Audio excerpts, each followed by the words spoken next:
So, have you seen this criminal appeal case where the prosecution's evidence is just, well, full of holes? Right. It's like they didn't even try to build a solid case. Really? What's going on there? I mean, the complainant, Major Mumtaz Hussein Shah, didn't provide any documentary evidence at all. Seriously? No emails, no messages, nothing to back up the harassment or hacking allegations. That's unbelievable. What about the victim? Did she have anything solid? Well, that's the thing. Maywish Mumtaz didn't produce any evidence either. She mentioned a Samsung Galaxy J5 phone with spyware, but said she returned it. She didn't even testify about handing over a J7 phone for forensic analysis. Wait, so there's no physical evidence from her side either? Exactly. And to make matters worse, the investigation officer, Imran Saad, is accused of planting evidence and forgery. No way. He supposedly planted a Samsung Galaxy J7 phone and faked recovery memos to cover it up. That's a serious allegation against an officer. Did the forensic expert have anything to say about it? Yes, and it's not good for the prosecution. The forensic expert M. Amir Zeb Khan admitted there was no chain of custody for the phone. He couldn't verify its authenticity, meaning the evidence could be completely tampered with. That's like having a key piece of evidence just evaporate. Exactly. And the so-called recovery witnesses? Their testimonies make things even murkier.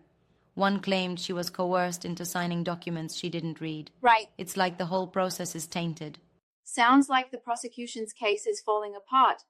But could the defense be stretching things to create doubt? I thought about that, but the procedural errors are blatant. The investigation officer didn't have a warrant for the raid, didn't involve private witnesses as required, and delayed recording witness statements. It all undermines the credibility of the case. You'd think they'd follow proper protocols in such serious matters. You'd hope so, but even the forensic reports were delayed by over 3 years. 3 years? That's way beyond acceptable and raises questions about their validity. That's like trying to serve a dish that's been left out for days. No one's going to buy it. Exactly. It's spoiled. Plus, the IP address allegedly linked to the appellant wasn't properly investigated. They didn't seize the router or involve the subscriber, his wife, in the investigation. It's a major oversight. So what's the appellant seeking now? He's requesting that the conviction be set aside because the prosecution failed to prove the charges beyond a reasonable doubt. Makes sense. They're invoking the doctrine of falsus in uno, falsus in omnibus, false in one thing, false in everything. That means if one part of the testimony is false, the rest can't be trusted either. Exactly. It's like finding a rotten apple in a batch. Yeah. You start questioning the quality of all of them. Do you think the appeal will be successful? Given all these flaws and lapses, it's highly probable. The evidence doesn't hold up, and procedural errors are hard to ignore. Justice requires solid proof, after all.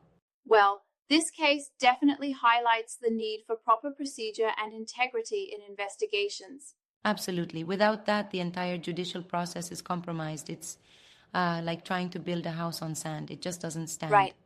Hopefully, the court will see these discrepancies and make the right decision. Let's hope so. At the end of the day, it's about upholding justice and ensuring fairness.